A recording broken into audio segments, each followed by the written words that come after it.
안녕하세요. 어떻게 살아야 할지 막막한 너에게 오늘 두 번째 편지 읽어드릴게요. 두 번째 편지는 행복의 유래라는 제목을 가지고 있고요. 편지에 앞서 그럼에도 그들이 성과를 내는 건 세상에 아주 작은 아름다움이라도 남길 수 있으리라는 믿음 때문이야. 이 편지의 배경으로는요. 똑같은 책을 함께 읽는 것은 우리 부부가 두 딸과 소통하는 방법 중 하나다. 아이들의 학교에서 추천해준 책을 우리도 함께 읽고 딸들도 우리가 추천해준 책을 읽는다. 하루는 멍화가 멍신에게 전화를 걸어 요즘 무슨 책을 읽고 있는지 물었고 멍신은 아빠가 추천해준 책을 읽고 있다고 대답했다. 그날 멍화는 내게 이메일을 보내 그 책은 어떤 내용이며 재미있는지 물었다. 아빠의 편지입니다. 멍화에게. 최근 네 동생이 읽고 있는 책은 뉴욕타임즈 베스트셀러 작가인 댄 뷰트너의 블루존이라는 책이란다. 블루존은 인류학 용어로 평균 수명이 유난히 긴 장수 지역을 의미해. 멍신이 책을 다 읽고 나서 우리는 함께 토론을 했어. 네가 이 책을 읽어도 좋고 읽지 않아도 좋지만 너와도 이 책의 주제인 행복에 대해서 꼭 한번 이야기 나누고 싶었단다. 먼저 뷰트너의 책에 관해 이야기해보자꾸나. 그는 행복에 관해 굉장히 일리 있는 몇 가지 관점을 제시했어. 먼저 행복은 돈으로 측정할 수 없는 일종의 느낌이라는 거야. 물론 이 느낌은 허무맹랑한 공상이 아니라 사람들이 생활하는 환경과 밀접한 관련이 있는 것이란다. 책에서는 코스타리카 사람들의 행복감이 다른 지역 사람들보다 높은 이유는 그들의 생활 환경 자체가 스트레스가 적고 유쾌하며 많은 돈을 필요로 하지 않기 때문이라고 설명했어. 적은 돈으로 유유자적하며 살고 싶은 사람이 코스타리카에서 산다면 분명 행복을 느낄 거야. 반대로 싱가포르에서는 돈을 많이 버는 사람일수록 행복하다고 느낀대. 오히려 열심히 일하지 않고 무슨 일이든 크게 신경 쓰지 않는 사람을 가장 안 좋게 생각한다고 하는구나. 이런 가치관을 가진 사람이 코스타리카에 가면 행복할 수 있을까? 분명 그곳의 문화와 풍습이 맞지 않아 행복을 느끼기 힘들 거야. 그건 코스타리카 사람들도 마찬가지고. 여기까지 쓰고 보니 네가 MIT를 선택하기를 잘했다는 생각이 드는구나. MIT에는 너와 비슷한 친구들이 많으니 아주 잘 맞을 거야. 하지만 만약 네가 컬럼비아 대학교를 선택했다면 학업에 대한 부담은 적었을지 몰라도 지금만큼 학교 생활이 즐겁지는 않았겠지. 컬럼비아 대학교는 그동안 수많은 정치 리더를 배출해온 만큼 학생 대부분이 훌륭한 리더를 꿈꿀 텐데 넌 그런 경쟁을 좋아하지 않잖니. 다시 책 이야기로 돌아오면 뷰트너는 행복하기 위해서는 기본적인 보장이 필요하다고 말했어. 그는 행복지수가 특별히 높은 나라로 코스타리카, 덴마크, 싱가포르를 꼽았어. 세 나라는 정치 제도가 서로 달라. 코스타리카와 덴마크는 사회주의 색채를 띠고 있고 싱가포르는 전형적인 자본주의 국가로 개인의 노력을 중시하지. 하지만 한 가지 중요한 공통점이 있어. 그건 바로 사회보장 제도가 탄탄하다는 거야. 그래서 생계에 대한 큰 걱정 없이 자신의 이상을 추구하며 살 수 있는 거란다. 지금까지 뷰트너의 관점에 대해 이야기했으니 이제 아빠의 생각을 이야기해 볼게. 행복에 관한 아빠의 생각은 크게 두 가지야. 먼저 지구상의 모든 생명체는 본능적으로 종족 번식을 한단다. 행복을 연구하는 학자들은 이것이 행복의 원천이라고 해. 이는 남녀 간의 사랑이나 부와 명예가 가져다주는 행복보다 훨씬 오래도록 유지되는 행복이지.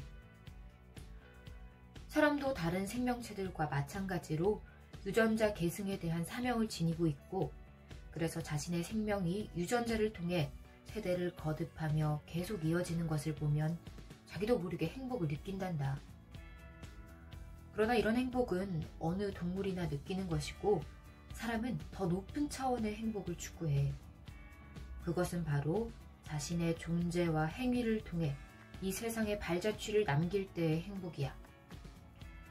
우리는 자기 말이나 행동이 세상에 긍정적인 영향을 주었다는 사실을 알게 되었을 때 진정한 행복을, 진정한 즐거움을 느낄 수 있어. 인생은 한 줄기 강과 같단다. 강물의 양은 강의 길이와 너비, 그리고 깊이라는 세 가지 요소로 결정돼. 한 사람의 영향력 또한 마찬가지란다.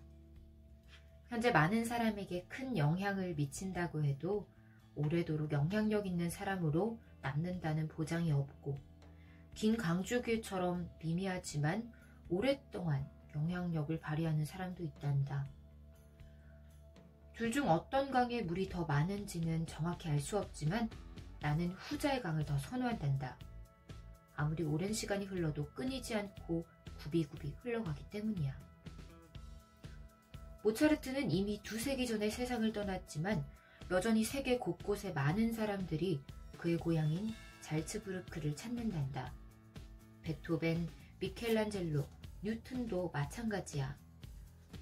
아빠가 종사하고 있는 컴퓨터 공학 분야에서는 앨런 튜링이나 존 폰 노이만 같은 인물들이 여기에 해당되겠구나. 물론 누구나 이렇게 위대한 인물이 될 수 있는 것은 아니지만 그래도 상관없단다. 세상에 조금이라도 긍정적인 영향을 줄 수 있다면 그것만으로 큰 행복을 느낄 수 있으니 말이야. 2012년에 아빠가 2년 동안 떠나 있던 구글로 다시 돌아왔을 때 비록 많은 것들이 변해 있었지만 우리가 만들었던 일부 코드는 약간의 수정을 거쳐 여전히 많은 프로젝트에 사용되고 있었단다. 아빠는 그때 굉장히 큰 행복을 느꼈어. 그것은 회사에 아무리 큰 돈을 준대도 느낄 수 없는 행복이었지. 모든 사람이 생전에 자신이 이룬 업적의 영향력을 확인할 수 있는 것은 아니야. 뉴턴과 베토벤은 비록 자손을 남기지 못했지만 사는 동안 자신의 업적과 영향력을 직접 보고 들을 수 있었으니 비교적 행복한 삶을 살았을 거야. 하지만 대부분의 사람은 업적을 이뤄도 살아생전에 빛을 발휘하지 못할 뿐더러 영원히 눈에 띄지 않기도 한단다. 그럼에도 그들이 성과를 내는 건 세상에 아주 작은 아름다움이라도 남길 수 있으리라는 믿음 때문이야. 모차르트가 생전에 매일 곡을 쓰고 음악을 연주한 것도 바로 이 때문이지. 그는 자신이 후대의 위대한 음악가라는 칭호를 받을 줄도 몰랐고 그러한 칭호를 중요하게 생각하지도 않았어. 그에게 중요한 일은 오직 아름다운 음악을 작곡해 사람들에게 들려주는 것이었지. 바로 이런 마음가짐이 모차르트라는 위대한 인물을 만든 거야. 지난번에 왜 미국인들은 부자가 아닌 사람들도 대학에 많은 돈을 기부하냐고 물었지? 러시아의 소설가 막심 고리키의 말이 너의 질문에 좋은 대답이 될 수 있겠구나.